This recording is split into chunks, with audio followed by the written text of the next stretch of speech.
This is a 1957 Ford Fairlane 500 Skyliner. For 1957, the star introduction was the new Ford Fairlane 500 Skyliner, which featured the world's first, and until the 1990s, only production retractable hardtop convertible. It seemed like a great idea, and a typical 50s one at that, but it proved to be very complicated and somewhat expensive, $400 more than the convertible Sunliner.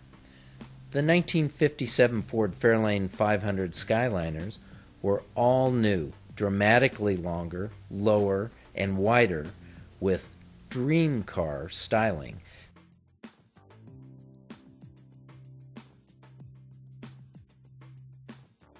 With all this, Ford exceeded its 1955 sales record while outproducing rival Chevrolet for the first time in decades. That new retractable hardtop was called Skyliner. Offered like the Sunliner in a new top-line Fairlane 500 series, it was the sort of technical wonder Americans expected as the space age beckoned. At the touch of a button, a bevy of motors, relays, and wires raised a rear-hinged panel on an elongated deck and slid the top into a deep well, then closed the deck over it. Though quite complex and far from foolproof, this system was more reliable than was once reported, and the top's stately passage up and down was a surefire crowd-pleaser then and now.